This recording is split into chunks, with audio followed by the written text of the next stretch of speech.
안녕하세요, 최호섭입니다. 애플이 아이패드 프로 그리고 10세대 아이패드 또 애플 TV 4K를 조용히 발표했습니다. 네, 이벤트 없이 발표한다라는 이야기들이 있었는데 정말 요즘에 이런 발표 내용들은 소문이 꽤 잘 맞죠. 아무래도 이 소문들이 주로 나오는 거민치 같은 애널리스트들이 이들이 가져오는 정보들의 출처가 보통 이제 부품 공급사들이기 때문에 뭐가 나올지 또 어떤 부품이 들어가고 또 어디가 바뀌는지에 대해서 그 정확도가 꽤 높은 편이에요. 네, 일단 아이패드 프로가 새로 나왔는데 이제 이거를 몇 세대라고 불러야 되는지 조금 애매하긴 한데요. 정확하게는 사실 6세대라고 부르는 게 맞을 것 같아요. 12.9인치 말고 이 작은 모델이 화면 크기를 바꿔와서 이 11인치로는 네 번째 세대가 됩니다. 네, 포인트는 M2 프로세서와 iOS 16에 있을 거예요. 네, 이 디자인은 벌써 이제 네 번째 기기긴 한데 꽤 오래됐죠. 저도 굉장히 오래 썼는데 지금 봐도 볼 때마다 너무 좋고 질리지 않는 디자인인 것 같습니다. 네, 여기에 이제 프로세서가 M2가 더해집니다. 이 M2 프로세서는 이미 맥북 에어에서 공개된 것처럼 M1에 비해서 약 25% 정도 성능이 높아졌죠. 네, 처리 속도 그런 거 올라간 것 자체보다도 저는 좀 주목하는 게 메모리력 폭이 커진 게 아마 실제로 더 많이 느껴지실 것 같고요. 사실 예민한 분들만 느끼실 것 같기도 하긴 하지만 기존에 이 11인치 아이패드 프로 그리고 12.9인치 3세대 이후 모델 쓰시는 분들은 아직 이렇게 답답하게 느끼시지는 않을 거예요. 진짜 A12 이후의 프로세서들은 대단하다라는 생각이 듭니다. 네, 하지만 분명 아이패드 프로에서도 더 높은 성능을 요구하는 분들이 있을 거고요. 또 아이패드로 동영상 편집하시는 분들도 적지 않습니다. 네, 그리고 또 그림 그리시는 분들도 적지 않죠. 이 그림만 해도 점점 이 브러쉬들이 좋아지고 머신러닝 기반으로 물감이 이 종이에 진짜 번지는 것 같은 모양을 계속 연산을 해서 점점 더 자연스럽게 만들어지는 효과들이 계속 늘어나고 있어서요. 이 처리 속도들이 미세한 딜레이로 연결될 수도 있어요. 물론 제가 지금 쓰고 있는 이 11인치 첫 번째 디자인 이 아이패드도 저는 그림 많이 그리진 않지만 그런 지연을 잘 모르겠는데요. 왜 다들 아시잖아요. 새 기기에서 오는 약간 미묘한 빠릿빠릿함 그런 것들이 있을 거다라고 기대를 해보는 거죠. 아마 펜을 많이 다루시는 분들은 이 디지털 펜의 입력 반응 그런 것들이 사실 이제 수치로 표현되지는 않는 그 미묘한 느낌들이 있는데 아마 그런 부분에서 M2의 새 통합 메모리가 점점 더 이 프로 모델의 차별성을 만들어낼 수 있을 거다라고 기대를 해봅니다. 실제 써봐야지 알겠지만요. 그리고 그런 사용 시나리오들이 여기저기서 꽤 있을 것 같습니다. 사실 이번에 주목해야 할 건 아이패드, 일반 아이패드입니다. 10세대에 벌써 왔어요. 이게 아이폰처럼 로마자 X를 써서 아이패드 10이라고 쓰지는 않았는데요. 비슷한 진전이 있긴 있습니다. 바로 이제 홈 버튼이 완전히 사라진 거죠. 이제 애플 기기에서 홈 버튼이 있는 기기는 아이폰 SE밖에 남지 않았죠. 아이패드 에어와 아이패드 미니처럼 전원 버튼에 터치 아이디가 들어가는 방식이고요. 스와이프로 조작하는 방식입니다. 이미 새로울 것 없이 우리에게 익숙한 UI죠. 전체적인 디자인 분위기는 아이패드 에어랑 굉장히 비슷합니다. 어떻게 보면은 아이패드 에어의 그 직전 세대가 갖고 있던 자리를 넘겨준 것 같기도 합니다. 프로세서는 A14가 들어가죠.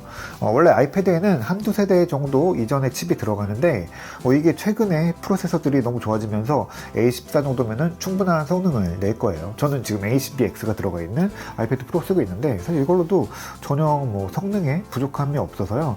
A14면은 네, 대부분의 상황에서 전혀 답답하거나 부족하지 않을 겁니다. 좀 눈에 띄는 부분은 카메라 위치인데요. 보통 이 짧은 쪽에 가운데에 카메라들이 있죠. 근데 이게 이 긴 쪽으로 자리를 옮겼습니다. 아이패드로는 처음인데요. 이거는 이 새 아이패드가 가로 중심으로 쓰이는 경우가 많다는 걸 반영한다라고 봅니다. 사실 아이패드는 가로, 세로를 비슷하게 많이 바꿔가면서 쓰는 기기고요. 앱들도 이 두 가지 오리엔테이션을 모두 고려해서 디자인을 하는 게 거의 당연하게 되어 있습니다. 물론 이 새 아이패드도 가로, 세로를 자유롭게 바꿔서 쓰겠죠. 하지만 이 전면 카메라를 쓰는 시나리오는 분명히 가로에 있다는 게 기기 디자인에 드러나는 겁니다. 이건 아이패드 미니에서도 사실 조금 엿보였었는데 이 디자인을 보면은 카메라는 이 세로 방향을 기준으로 하지만요, 이 조도 센서나 트루톤 디스플레이 센서 같은 이 주변에 읽어내는 그런 센서들은 카메라 옆이 아니라 이 가로 쪽으로 옮겨졌어요. 이 가로 방향을 조금 더 중심에 두고 있다라는 거죠.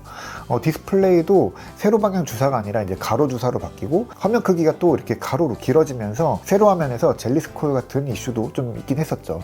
이건 기기가 가로를 중심으로 설계를 했다는 거기 때문에 뭐 어쩔 수 없는 부분도 있는 것 같아요. 그리고 이 홈 버튼이나 전원 버튼 같은 경우도 옆으로 넘어오면서 분명히 아이패드 미니부터는 가로로 쓰는 비중이 높다라고 보이는 것 같습니다. 그래서 이 10세대 아이패드도 아예 이제 가로 시나리오를 조금 더 중심에 두는 것 같아요. 특히 이제 카메라 같은 부분은 더 그렇겠죠. 이 기기가 그동안 가장 잘 팔렸던 주목받았던 시장이 교육용 시장이었잖아요. 그래서 영상 통화가 많고 영상으로 이제 수업하는 경우들이 많고 또 키보드를 쓰는 상황이 많다 보니까 이렇게 가로로 놓고 쓰는 시나리오에 더 무게를 두는 것 같습니다. 네, 가격은 679,000원부터 시작하고요. 용량은 64GB, 256GB 이렇게 두 가지로 나뉘어서 나옵니다. 네, 학교나 교육기관에서 구매하는 경우가 아니면 사실 개인용으로는 이건 사실상 선택지가 256GB로 한정이 되고요. 셀룰러냐 아니냐 딱 이 두 가지만 선택 기준에 들어갈 것 같습니다. 그러면은 값이 919,000원, 1159,000원입니다. 이게 환율이 참 야속하죠. 그리고 가격도 조금 오르기도 했고요. 하지만 이 전체적인 디자인 변화는 분명히 의미가 있습니다.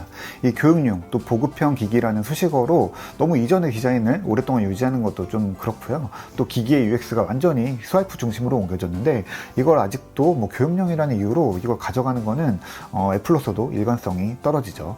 적절한 시기에 이 디자인은 잘 바뀐 것 같습니다.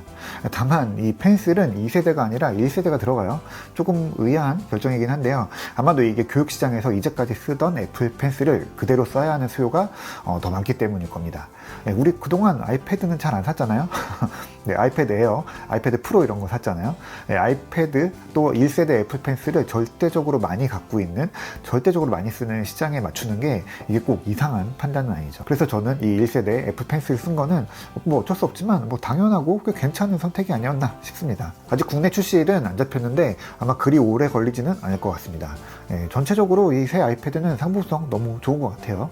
그런데 또 살짝 힌트를 드리자면 이 10세대 아이패드를 고민하고 계시다면은 더 미루지 마시고요. 지금 빨리 뭐 쿠팡이나 뭐 온라인 쇼핑몰들에서 M1이 들어가 있는 아이패드 프로나 에어를 사세요. 이거는 지금 환율 때문에 좀 가격 구조가 좀 이상하게 바뀌었는데 지금으로서는 이 제품들의 가격이 더 낮습니다. 네, 안타까운 일이긴 한데 어쨌든 아이패드 고민하고 계시면은 좀 서두르시는 게 좋을 것 같습니다.